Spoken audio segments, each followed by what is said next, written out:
بسم اللہ الرحمن الرحیم۔ ٹیل پوائنٹ کے ناظرین السلام علیکم۔ اللہ کی تلوار کی 66ویں قسط پیش خدمت ہے۔ سالار کاکا بن عمر تو وقت پر اپنے ہدف پر پہنچ گئے۔ دشمن کے لیے ان کا حملہ غیر متوقع تھا۔ خورشید کی خیمہ گاہ میں ہڑبھونگ مچ گئی۔ مسلمان بند توڑ کر آنے والے سیلاب کی مانند آ رہے تھے۔ 5000 نفری کو سیلاب نہیں کہا جا سکتا تھا، لیکن ان 5000 کی تندی اور تیزی سیلاب سے کم نہ تھی۔ آتش پرستوں کا سالار روزبہ اس صورتحال سے گھبرا گیا۔ اس نے ایک قاصد کو اپنے اس لشکر کے سالار زرمہر کی طرف، جو خنافس میں خیمہ زن تھا، اس پیغام کے ساتھ دوڑا دیا کہ مسلمانوں نے اچانک حملہ کر دیا ہے اور صورتحال مخدوش ہے۔ قاصد بہت تیز وہاں پہنچا۔ فاصلہ زیادہ نہیں تھا۔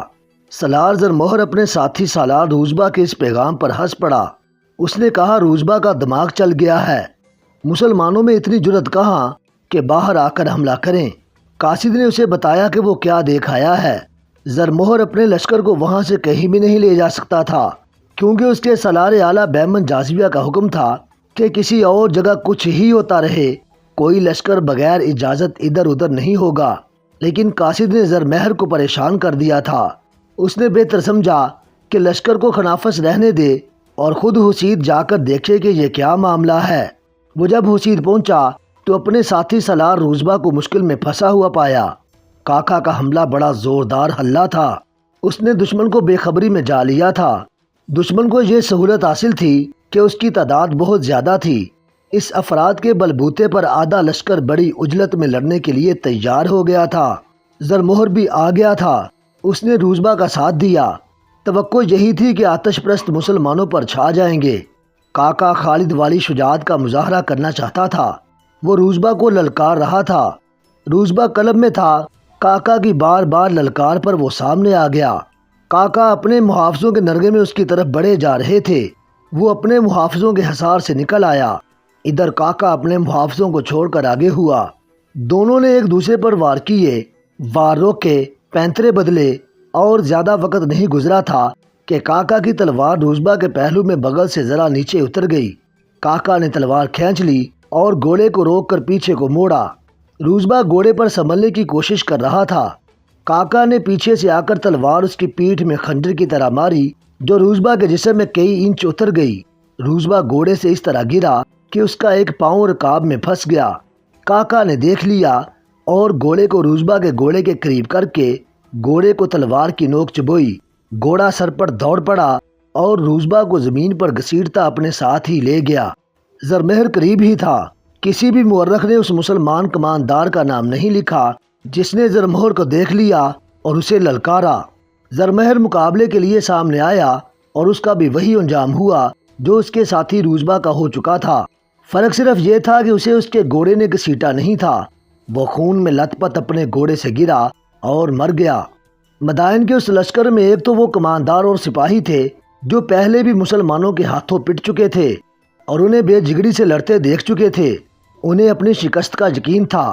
ان کے حوصلے اور جذبے میں ذرا سی بھی جان نہیں تھی۔ وہ کٹ رہے تھے یا لڑائی سے نکلنے کی کوشش کر رہے تھے۔ جازویہ نے جن نوجوانوں کو بھرتی کیا تھا وہ تیغ زنی، تیر اندازی وغیرہ میں تو طاق تھے اور ان میں جوش و خروش بھی تھا، لیکن انہوں نے میدان جنگ پہلی بار دیکھا تھا اور مسلمانوں کو لڑتا بھی انہوں نے پہلی بار دیکھا تھا۔ انہوں نے تڑپتے ہوئے اور پیاس سے مرتے ہوئے زخمی کبھی نہیں دیکھے تھے۔ زخم خوردہ گھوڑوں کو بے لگام دوڑتے اور انسانوں کو کچلتے بھی انہوں نے کبھی نہیں دیکھا تھا۔ اب انہوں نے اتنی غارت گری اور اتنا زیادہ خون دیکھا کہ زمین لال ہو گئی، تو انہیں ان پرانے سپاہیوں کی باتیں یاد آنے لگیں جو مسلمانوں سے لڑے اور بھاگے تھے۔ اب وہ سپاہی زخمی ہو کر گر رہے تھے یا بھاگ رہے تھے۔ نوجوانوں کے حوصلے جواب دے گئے۔ تلواروں اور برچھیوں پر ان کی گرفت ڈھیلی پڑ گئی۔ آتش پرستوں کے لشکر کا حوصلہ تو پہلے ہی ٹوٹ رہا تھا۔ انہوں نے جب 2 نعرے سنے تو وہ فرار کا راستہ دیکھنے لگے۔ خدا کی قسم، یہ کسی مسلمان کا نعرہ تھا۔ زرتشت کے پجاریوں کے دونوں سالار مارے گئے ہیں۔ یہ للکار بلند ہوتی چلی گئی۔ پھر دشمن کے اپنے سپاہیوں نے چلانا شروع کر دیا، روزبہ اور زرمہر ہلاک ہو گئے ہیں۔ اس کے ساتھ یہ للکار بھی سنائی دی، خالد بن ولید آ گیا ہے، خالد بن ولید کا لشکر آ گیا ہے۔ اس نعرے نے مدائن کے لشکر کا رہا سہا دم بھی ختم کر دیا اور لشکر بکھر کر فردن فردن بھاگ اٹھا۔ بھاگنے والوں کا رخ خنافس کی طرف تھا، جہاں مدائن کے لشکر کا دوسرا حصہ خیمہ زن تھا۔ خنافس کے لشکر پر حملہ کرنے کے لیے خالد نے سالار ابو لیلہ کو اس ہدایت کے ساتھ بھیجا تھا کہ خنافس اور حسید پر بیک وقت حملے ہوں، لیکن ایسا نہ ہو سکا۔ وجہ یہ تھی کہ خنافس حسید کی نسبت دور تھا۔ ابو لیلہ اپنی 5000 فوج کو لے کر چلے تو بہت تیز، لیکن بروقت نہ پہنچ سکے۔ حسید پر کاکا نے پہلے حملہ کر دیا۔ تاخیر کا نقصان یہ ہونا تھا کہ دشمن بیدار ہوتا، لیکن تاخیر بھی سود مند ثابت ہوئی۔ وہ اس طرح کہ ابو لیلہ کے پہنچنے سے ذرا ہی پہلے خنافس کے لشکر کو اطلاع مل گئی کہ مسلمانوں نے روزبہ اور زرمہر کو مار ڈالا ہے اور لشکر بری طرح کٹ رہا ہے۔ ابو لیلہ جب دشمن کے سامنے گئے تو دشمن کو لڑائی کے لیے تیار پایا۔ دشمن کی تعداد کئی گنا زیادہ تھی۔ ابو لیلہ کو سوچ سمجھ کر آگے بڑھنا تھا۔ وہ ہلہ نہیں بول سکتے تھے، انہیں چالوں کی جنگ لڑنی تھی۔ اس انتظار میں کہ دشمن حملے میں پہل کرے، حسید سے بھاگے ہوئے سپاہی خنافس کی خیمہ گاہ میں پہنچنے لگے۔ سب سے پہلے گھڑ سوار آئے، ان میں بہت سے زخمی تھے۔ یہ ثابت کرنے کے لیے کہ وہ بلا وجہ نہیں بھاگے، انہوں نے مسلمانوں کے لشکر کی تعداد اور ان کے لڑنے کے قہر و غضب کو مبالغے سے بیان کیا اور ایسی دہشت پھیلائی کہ خنافس کے لشکر کا حوصلہ لڑے بغیر ہی ٹوٹ گیا۔ بگوروں نے یہ خبر بھی سنائی کہ خالد اپنے لشکر کے ساتھ آ گیا ہے۔ خنافس والے لشکر کی کمان اب ایک اور آتش پرست سالار محبوزان کے پاس تھی۔ زیادہ تر مورخوں نے لکھا ہے کہ محبوزان اور دیگر تمام سالاروں کو یہ بتایا گیا تھا کہ مسلمان قلعوں میں بند ہیں اور ان کی نفری بہت تھوڑی ہے، اور یہ بھی کہ خالد جا چکا ہے، لہذا قلعوں پر حملے کر کے مسلمانوں کو ختم کر دینا ہے۔ اب صورتحال بالکل ہی بدل گئی تھی۔ مدائن کے سالار محبوزان نے روزبہ کے لشکر کی حالت سنی اور اپنے لشکر کی ذہنی حالت دیکھی اور یہ سنا کہ خالد اپنے لشکر کو لے کر آ گئے ہیں، تو اس نے لڑائی کا ارادہ ترک کر دیا اور اپنے لشکر کو کوچ کا حکم دے دیا۔ ابو لیلہ نے بغیر لڑے فتح حاصل کر لی۔ اس نے اپنے 1-2 آدمی محبوزان کے لشکر کے پیچھے بھیجے کہ وہ چھپتے چھپاتے جائیں اور دیکھیں کہ یہ لشکر کہاں جاتا ہے۔ خالد عین التمر میں تھے۔ انہیں پہلی اطلاع یہ ملی کہ حسید کا لشکر بھاگ گیا ہے۔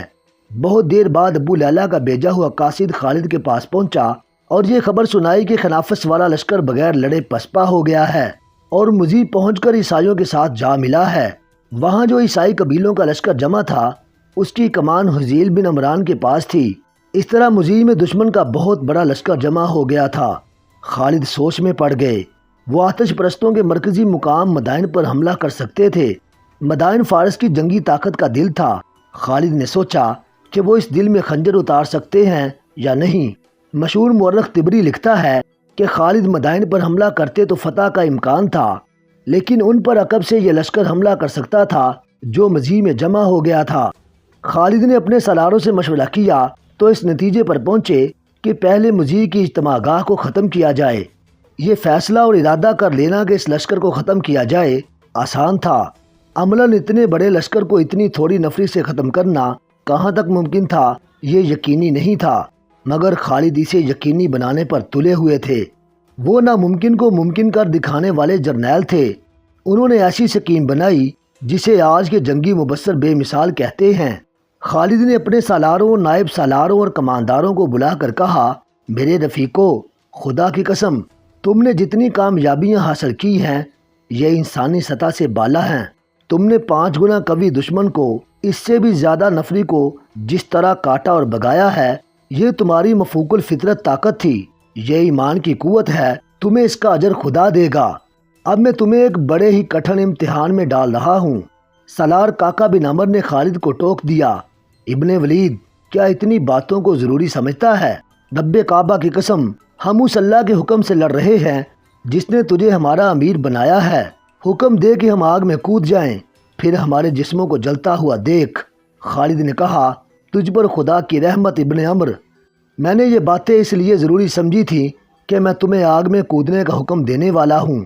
میں ڈرتا ہوں کہ کوئی مجاہد یہ نہ کہے کہ ولید کے بیٹے نے بڑا ظالم حکم دے دیا تھا۔ میرے رفیقو، ہمیں جان کی بازی لگانی ہے۔ تمام مجاہدین سے کہو کہ تمہارے صبر اور استقلال کا ایک اور امتحان باقی ہے اور اسے اللہ کا حکم سمجھنا۔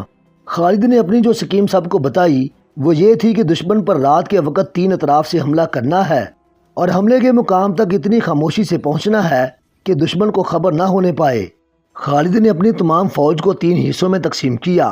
ہر حصے میں تقریباً 5000 سوار اور پیادے تھے۔ یہ تینوں حصے ایک جگہ پر نہیں بلکہ ایک دوسرے سے دور مختلف جگہوں پر تھے۔ حسید، خنافس اور عین التمر، ان سب کو اپنے اپنے مقام سے مقررہ راستوں سے مضی تک پہنچنا تھا۔ خالد نے حملے کی رات بھی مقرر کر دی تھی اور مقام بھی، جو مضی میں دشمن کی اجتماع گاہ سے کچھ دور تھا۔ تینوں حصوں کو رات کے وقت اس مقام پر پہنچنا تھا۔ مضی میں دشمن کا جو لشکر خیمہ زن تھا، اس کی تعداد کے متعلق مورخوں میں اختلاف پایا جاتا ہے۔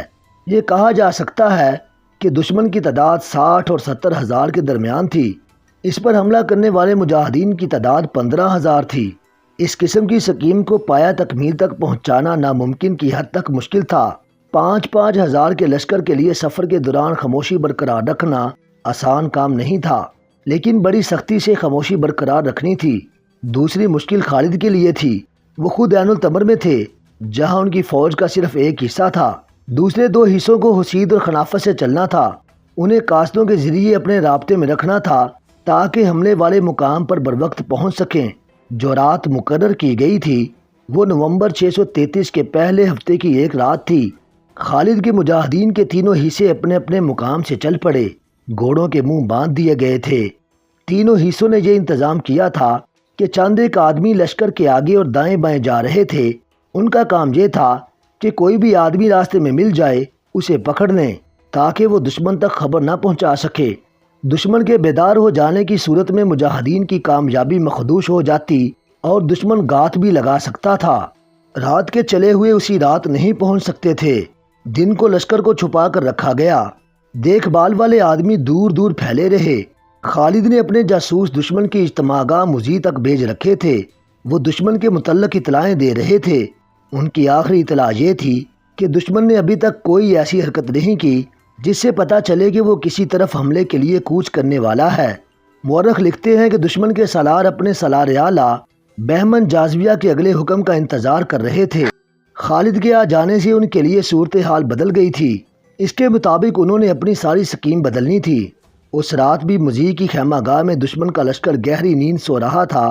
جس رات خالد کی فوج کے تینوں حصے بخیر و خوبی سکین کے عین مطابق مضی کے قریب مکمل خاموشی سے پہنچ گئے تھے۔ بعض مورخوں نے اسے محض معجزہ کہا ہے اور کچھ اسے خالد کی دی ہوئی ٹریننگ اور ان کے پیدا کیے ہوئے ڈسپلن کا کرشمہ کہتے ہیں۔ آدھی رات سے ذرا بعد دشمن پر قہر ٹوٹ پڑا۔ لشکر سویا ہوا تھا۔ مجاہدین نے جگہ جگہ آگ لگا دی تھی، جس کی روشنی میں اپنے پرائے کی پہچان آسان ہو گئی تھی۔ مدائن کے اور عیسائی قبیلوں کے اس لشکر کو سنبھلنے اور تیار ہونے کی مہلت ہی نہ ملی۔ مسلمان نعرے لگا رہے تھے۔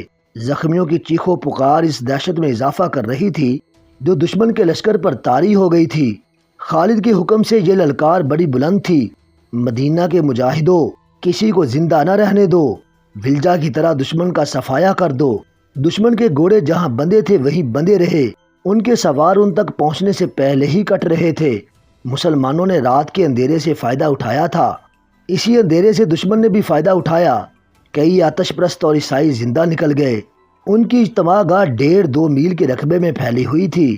حملہ 3 اطراف سے کیا گیا تھا۔ صبح کا اجالا صاف ہوا تو دشمن کی اتنی وسیع و عریض خیمہ گاہ میں کوئی بھی لشکری زندہ نہیں تھا۔ زندہ وہی رہے تھے جو مسلمانوں کے اس پھندے سے نکل گئے تھے۔ منظر بڑا ہی ہیبت ناک تھا۔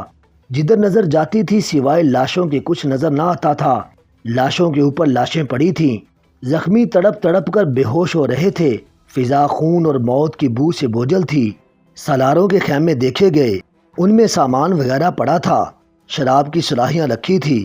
ہر چیز ایسے پڑی تھی جیسے ان شاہانہ خیموں کے مکین ابھی ابھی نکل کے گئے ہیں اور ابھی واپس آ جائیں گے۔ کوئی سالار نظر نہ آیا۔ وہ زندہ نکل گئے تھے۔ سالار محبوزان بھی نکل گیا تھا اور عیسائیوں کا سردار اور سالار حزیل بن عمران بھی زندہ نکل گیا تھا۔ جاسوسوں کی اطلاعوں کے مطابق آتش پرستوں اور عیسائیوں کے سردار زومیل چلے گئے تھے، جہاں عیسائی قبائل کا دوسرا حصہ خیمہ زن تھا۔ وہ مسلمانوں پر حملہ کرنے کی ابھی تیاری ہی کر رہا تھا۔ وہ جس لشکر کا حصہ تھا اس کے 3 حصے تباہ ہو چکے تھے۔ زومیل والے اس لشکر کا سردار ربیعہ بن الجبیر تھا۔ مال غنیمت میں مسلمانوں کو جو سب سے زیادہ قیمتی اور کارآمد چیز ملی وہ ہزاروں گھوڑے تھے جو انہیں زینوں سمیت مل گئے تھے۔ اس سے آگے سنا اور زمیل دو مقامات تھے جہاں بنی تغلب نمبر اور ایاد کے عیسائی مسلمانوں کے خلاف خیمہ زن تھے۔ وہ بھی مسلمانوں کو ہمیشہ کے لیے ختم کرنے کے ارادے سے گھروں سے نکلے تھے۔ عیسائیوں کے سردار عکا بن ابی عکا کا بیٹا بلال بن عکا بھی کہیں آگے تھا۔ وہ اپنے باپ کے قتل کا انتقام لینے کے لیے عیسائی لشکر کے ساتھ آیا تھا۔ خالد نے مجیع کی معجزہ نما فتح کے بعد اپنے سالاروں سے کہا، خدا کی قسم، میں دومد الجندل سے قسم کھا کر چلا تھا کہ بنی تغلب پر اس طرح جپٹوں گا کہ پھر کبھی وہ اسلام کے خلاف اٹھنے کے قابل نہیں رہیں گے۔ بنی تغلب ابھی آگے ہیں، ان پر جپٹنے کی تیاری کرو۔ مجیع کی بستی پر بھی مسلمانوں نے چھاپا مارا تھا۔ یہ عیسائیوں کی بستی تھی۔ وہاں دو ایسے آدمیوں کو مسلمانوں نے قتل کر دیا جو مسلمان تھے۔ انہوں نے کسی وقت مدینہ میں آ کر اسلام قبول کیا اور واپس اپنی بستی میں چلے گئے تھے۔ انہیں مجاہدین نے انجانے میں عیسائی سمجھ کر مار ڈالا۔ خالد نے اتنی بڑی فتح کی خبر خلیفۃ المسلمین ابو بکر کو مدینہ بھیجی اور پیغام میں یہ اطلاع بھی دے دی کہ مجاہدین کے ہاتھوں عیسائیوں کی ایک بستی میں دو مسلمان بھی غلطی سے مارے گئے ہیں۔ خلیفۃ المسلمین نے فتح کی خبر کے ساتھ ان دو مسلمانوں کے قتل کی خبر بھی سب کو سنا دی۔ عمر نے کہا، خالد کو اس کی سزا ملنی چاہیے، مسلمان کا خون معاف نہیں کیا جا سکتا۔ خلیفۃ المسلمین نے کہا، جو لوگ کفار کے ساتھ رہتے ہیں وہ اس صورتحال میں جو وہاں پیدا ہو گئی تھی مارے جا سکتے ہیں۔ عمر نے اصرار کیا، اس قتل کا ذمہ دار خالد ہے، اسے سزا ملنی چاہیے۔ ابو بکر نے فیصلہ سنایا، خلافت مدینہ کی طرف سے دونوں مقتولین کے پسماندگان کو خون بہا ادا کیا جائے گا اور یہ خون بہا اسی قاصد کے ہاتھ بھیج دیا جائے جو فتح کی خبر لایا ہے۔ عمر نے پھر سزا کی بات کی۔ خلیفۃ المسلمین نے گرج کر کہا، عمر، خالد واپس نہیں آئے گا۔ میں اس شمشیر کو نیام میں نہیں ڈال سکتا جسے اللہ نے کفار کے خلاف بے نیام کیا ہے۔ مجیع کے میدان جنگ میں ہڈیاں اور کھوپڑیاں رہ گئی تھیں جو دور دور تک بکھری ہوئی تھیں۔ گدھ، گیدڑ، بھیڑیے، صحرائی لومڑیاں، گرگٹ، سانپ اور حشرات الارض ان ہڈیوں سے گوشت کھا گئے تھے۔ یہ آتش پرستوں کی اس جنگی قوت کی ہڈیاں تھیں جس نے عرب، عراق اور شام پر دہشت طاری کر رکھی تھی۔ ان میں ان عیسائیوں کی ہڈیاں بھی شامل تھیں جو فارس کی جنگی قوت میں اضافہ کرنے آئے تھے۔ یہ عیسائی اپنے سرداروں کے خون کا بدلہ لینے آئے تھے۔ اسے انہوں نے مذہبی جنگ بھی سمجھا تھا۔ وہ اسلام کے راستے میں حائل ہونے آئے تھے۔ ان ہڈیوں میں ان ہاتھوں کی ہڈیاں بھی تھیں جنہوں نے حق پرستوں کو کاٹنے کے لیے نیاموں سے تلواریں نکالی تھی۔ ان ہاتھوں میں برچیاں بھی تھیں، ان ہاتھوں میں گھوڑوں کی بھاگیں بھی تھیں۔ وہ اس خوش فہمی میں مبتلا ہو کر آئے تھے کہ ارض و سما کی طاقت انہی کے ہاتھوں میں ہے، اور وہ سمجھتے تھے کہ وہ جب گھوڑوں پر سوار ہوتے ہیں تو ان کے نیچے زمین کانپتی ہے، مگر اب وہ زمین جو کبھی کسی انسان اور اس کے گھوڑے کے بوجھ اور خوف سے نہیں کانپی ان کے نیچے سے نکل گئی تھی، اور زمین نے ان کے مردہ جسموں کو قبول کرنے سے انکار کر دیا تھا۔ زمین تو حق پرستوں کے بوجھ اور رعب سے بھی نہیں کانپتی تھی۔ اللہ کا فرمان قرآن کی صورت میں مکمل ہو چکا تھا، اور اللہ کو وحدہ لا شریک ماننے والے اللہ کے اس فرمان سے آگاہ تھے کہ گردن کو کتنا ہی اکڑا لے، سر کو جتنا بھی اونچا کر لے، تو پہاڑوں سے اونچا نہیں ہو سکے گا، اور تو کتنے ہی روب اور دبدبے سے کیوں نہ چلے، زمین کو تو نہیں پھاڑ سکے گا۔ حق پرستوں کو اللہ کا یہ وعدہ بھی یاد تھا کہ تم میں 10 ایمان والے ہوئے تو 100 کفار پر غالب آئیں گے۔